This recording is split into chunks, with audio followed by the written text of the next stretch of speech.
ये कहानी एक ऐसे लड़के की है जिसकी लाइफ आम तो थी लेकिन ख्वाब कुछ ज्यादा ही अनोखे थे। उसे बचपन से जॉम्बी स्टोरीज का बहुत शौक था और अंदर ही अंदर वो सोचता था काश कभी उसकी जिंदगी में कोई जॉम्बी गर्ल आए जिससे वो एक शांत और प्यारी सी लाइफ जी सके। उसे भी लगता था ये बस एक इमेजिनेशन है, पर किसे पता था वो ख्वाब एक दिन सच होने वाला है। जो पहली नजर में उसे बिल्कुल एक इंसानों जैसी लगती थी, लेकिन उसकी आंखों में एक अजीब सी खामोशी थी क्योंकि वो लड़की एक जॉम्बी थी। कहानी की शुरुआत होती है और हमें दिखाया जाता है कि रात बहुत गहरी हो चुकी थी। एक बड़ा खाली घर और उसमें एक लड़का कुछ कर रहा होता है और यही इस एनिमे का मेन प्रोटैगनिस्ट है। और तभी उसे किसी के कदमों की आहट सुनाई देती है। उसके बाद वो खिड़की से झांकता है और देखता है एक लड़की, और ये लड़की इस एनिमे की फीमेल प्रोटैगनिस्ट है। वो धीरे धीरे चलते हुए एक पुराने कुएं के पास पहुंच जाती है। दूसरी तरफ वो लड़का जो कि छत से ये सब चुपचाप देख रहा होता है। अचानक वो लड़की कुएं के अंदर झांक कर जोर से चिल्लाती है नहीं, और यहीं पर ये सीन कट हो जाता है। अब नेक्स्ट सीन में हमें एक लड़की दिखती है जो कि बुरी तरह चीख रही होती है क्योंकि उसके पीछे जॉम्बिस पड़े होते हैं। दूसरी ओर वही लड़का जो टीवी पे ये सब देख रहा होता है। मेरा नाम फुरिया चिहिरो है और मैं हाई स्कूल के फर्स्ट ईयर में हूँ और मुझे जॉम्बिस बहुत ही ज्यादा पसंद हैं। फिर हमें चिहिरो का कमरा दिखाया जाता है जहाँ चारों तरफ जॉम्बिस डीवीडीज, मर्चेंडाइज और खिलौने रखे हुए होते हैं। मैं हमेशा से चाहता था कि मेरा रोमांटिक एनकाउंटर किसी जॉम्बी लड़की के साथ हो। उसके बाद स्कूल में चिहिरो अपने दोस्त को ये सब बता रहा होता है। जॉम्बी तुम्हें क्यों पसंद आता है? एक दोस्त हंसकर कहता है शायद तुझे उन पर दया आती हो, लेकिन चिहिरो कहता है मुझे नहीं पता, बस मुझे जॉम्बिस बहुत ही ज्यादा पसंद है। इसके बाद हमें एक टेम्पल दिखाया जाता है। मेरी फैमिली इस टेम्पल को संभालती है और ये है मेरे ग्रैंडपा जोगोरू, ये है मेरे डैड डो और ये इस टेम्पल के हेड प्रीस्ट हैं, और ये मेरी 12 साल की बहन मेरो है। उसके बाद चिहिरो बताता है कि उसके डैड सिर्फ सुबह का ब्रेकफास्ट बनाते हैं और बाकी पूरा घर मेरो संभालती है। और फिर उसकी बिल्ली बाबू की कहानी सामने आती है। बाबू एक स्ट्रीट कैट थी जो एक दिन हमारे टेम्पल में आ गई और तब से वो हमारे परिवार का एक हिस्सा बन गई। लेकिन एक दिन बाबू का दर्दनाक एक्सीडेंट हो जाता है। बिल्ली की मौत से चिहिरो बहुत ही ज्यादा दुखी हो जाता है और वो उसे टेम्पल के पीछे दफना देते हैं। बिस्तर पर लेटा हुआ चिहिरो अपने मन में सोचता है अगर कोई जीव समय से पहले मर जाए तो ये कितना दर्दनाक क्यों होता है। तभी उसे एक आइडिया आता है। उसके बाद चिहिरो अपनी पुरानी किताबें टटोलने लगता है और उसे एक पुरानी गुप्त किताब मिलती है जिसमें मरे हुए जीव को जिंदा करने का नुस्खा लिखा होता है। अब चिहिरो बाबू को कब्र से निकालता है, एक बॉक्स में रखता है और साइकिल उठाकर निकल पड़ता है। वो एक पुराने वीरान घर के पास पहुंचता है और कहता है यहाँ मुझे कोई डिस्टर्ब नहीं करेगा। उसके बाद वो दवाई बनाने की कोशिश करता है, लेकिन तभी उसे फिर से किसी के कदमों की आहट सुनाई देती है। खिड़की से झांककर वो देखता है वही लड़की छतरी लेकर कुएं के पास आ रही है। ये लड़की और कोई नहीं बल्कि सांका गर्ल्स एकेडमी के हेड मास्टर की बेटी रिया सांका होती है। चिहिरो उसे गौर से देखता है और सोचता है क्या ये आज फिर से चिल्लाएगी। रिया कुएं के पास जाती है और जोर से चिल्लाती है क्यों क्यों मैं सांका फैमिली में पैदा हुई। चिहिरो ये सब देख ही रहा होता है तभी रिया कुछ ऐसा बोलती है जो उसे अंदर से हिला देता है। डैड प्लीज ये सब बंद कर दीजिए, हर साल मेरी न्यूड फोटो लेकर ये मत देखिए कि मैं कितनी बड़ी हो गई हूँ। ये सुनते ही चिहिरो के हाथ से जूस की बोतल गिर जाती है और रिया एकदम सहम जाती है। फिर धीरे धीरे उसकी नजर ऊपर खिड़की की तरफ जाती है और वहाँ चिहिरो खड़ा होता है। उसके बाद दोनों की नजरें मिलती है और इसी के साथ सीन यहीं पर कट हो जाता है। अब चिहिरो और रिया एक कमरे में आमने सामने बैठे होते हैं और चिहिरो कुछ कहने ही वाला होता है, लेकिन तभी रिया अचानक उसके ऊपर झुककर बोलती है मैं कुछ भी करने के लिए तैयार हूँ, लेकिन प्लीज आज जो तुमने देखा है वो किसी को मत बताना। उसके बाद चिहिरो सोच में पड़ जाता है और कहता है तो क्या जो मैंने कल देखा था वो मैं किसी को भी बता सकता हूँ। रिया हैरान हो जाती है और कहती है क्या तुमने मुझे कल भी देखा था। उसके बाद रिया फिर से बोलती है मैं मरना चाहती हूँ और किसी भी रूप में फिर से रिबॉर्न होना चाहती हूँ। ये सुन के चिहिरो जवाब देता है तुम्हारे जैसे अमीर लोगों की लाइफ में भी प्रॉब्लम होती है हाँ। इसके बाद रिया उसे पूछती है क्या तुम भी यहाँ कल चिल्लाने आए थे, लेकिन चिहिरो धीरे से जवाब देता है नहीं मैं यहाँ किसी को जिंदा करने का नुस्खा आजमाने आया हूँ। ये सुनकर रिया हैरान रह जाती है और कहती है क्या सच में ये पॉसिबल है। चिहिरो कहता है अगर ये सफल हुआ तो जो भी जिंदा होगा वो एक जॉम्बी में होगा। ये सुनने के बाद रिया चिहिरो से कहती है मैं भी तुम्हारी मदद करना चाहती हूँ। और ये सुन के चिहिरो थोड़ा चौंक जाता है और कहता है तुम हाई क्लास की लड़की। रिया कहती है मुझे कभी भी पालतू जानवर रखने की इजाजत नहीं मिली, लेकिन मैं हमेशा से एक साथी चाहती थी जिससे मैं प्यार कर सकूं। ये सुनने के बाद चिहिरो थोड़ा सोचता है और फिर कहता है ठीक है तुम मेरी मदद कर सकती हो। रिया हल्का सा मुस्कुराती है और कहती है तो कल भी यहाँ आओगे है ना। चिहिरो उसे देखता है और सोचता है मैंने कभी ऐसा नहीं सोचा था कि मेरी जिंदगी में कुछ ऐसा होगा। तभी अचानक एक तेज लाइट चमकती है और अगले ही पल हमें रिया दिखाई देती है, लेकिन अब वो जॉम्बी बन चुकी है।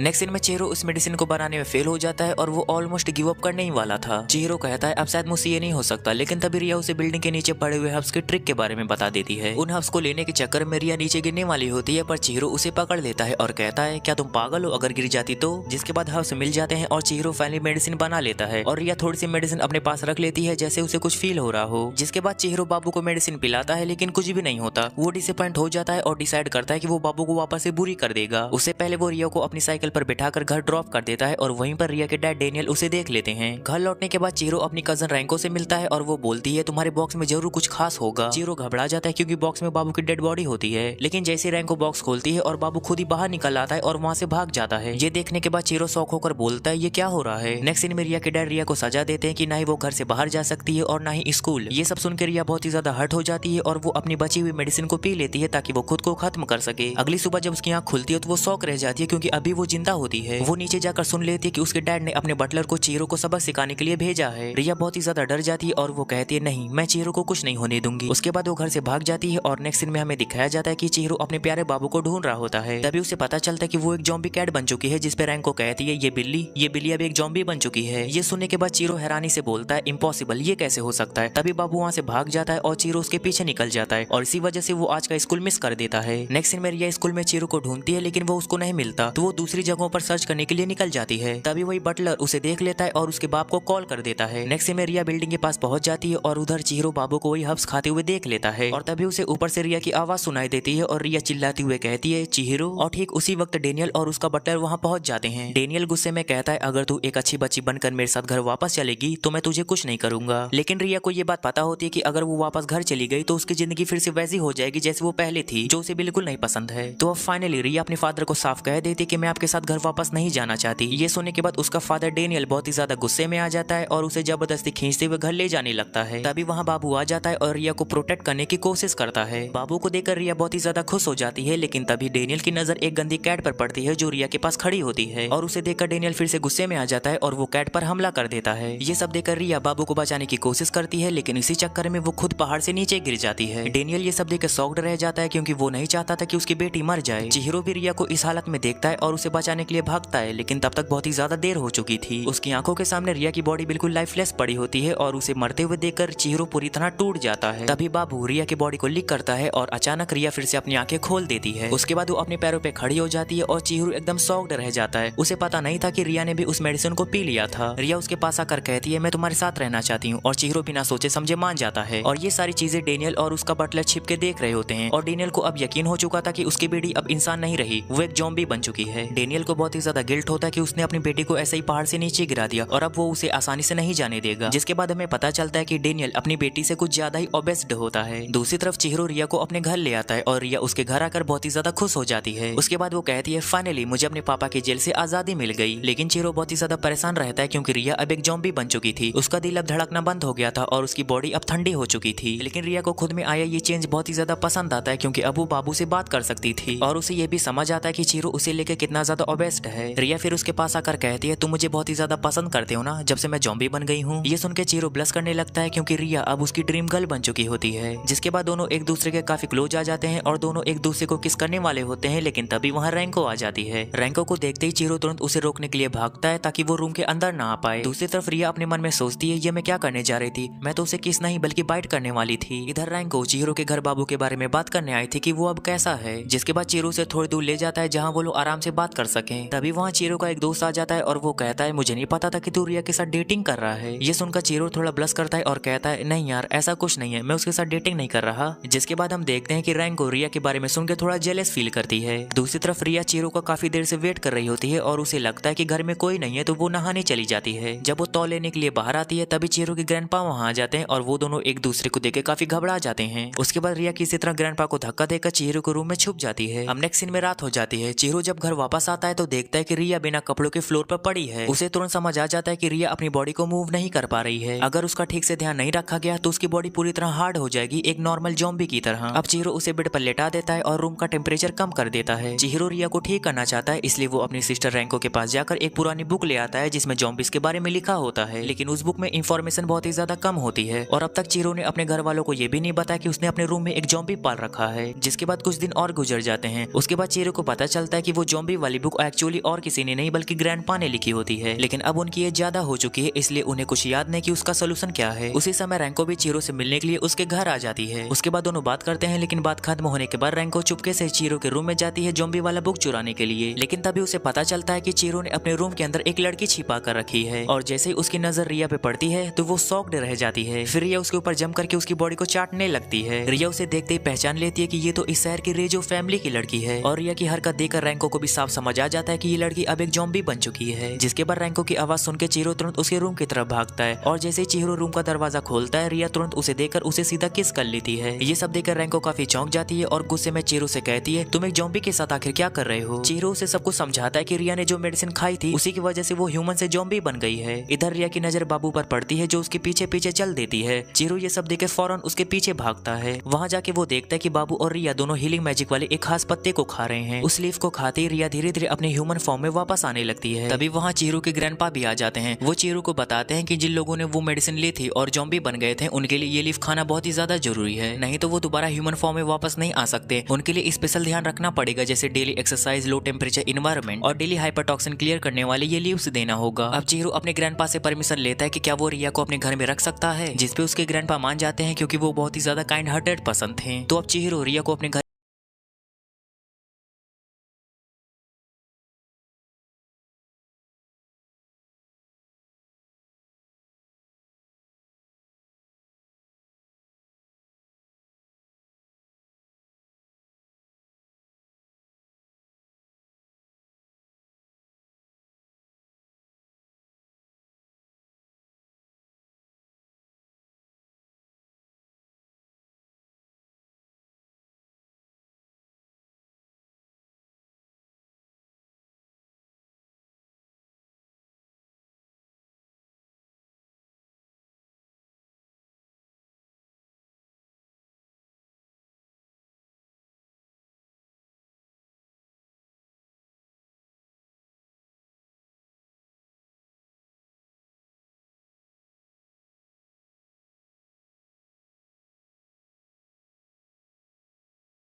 रिया के फादर ने एक और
वो डेनियल का पूरा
उसका इलाज नहीं हो जाता। उसकी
और चीरो पहली बार मिले थे। जिसके बाद हम देखते हैं कि चीरो और रिया उसी होटल के अंदर बैठे होते हैं और रिया कहती है तुम्हें याद है ना ये वही जगह है जहाँ पहली बार मिले थे। रिया आगे कहती है बस इतना डिफरेंस है कि मैं उस दिन एक लड़की हुआ करती थी लेकिन अब मैं एक ज़ॉम्बी हूँ। ये सुन के चीरो उठता है और कहता है तुम चिंता मत करो, तुम एक दिन एक नॉर्मल लड़की की तरह अपनी लाइफ एंजॉय करोगी। जिसके बाद हम देखते हैं कि रिया को कुछ होने लगता है और वो अचानक से चीरो को किस कर देती है और जिससे चीरो के मुंह से ब्लड निकलने लगता है। और इसी के साथ इस एनिमे का सीजन 1 यहीं पर एंड हो जाता है।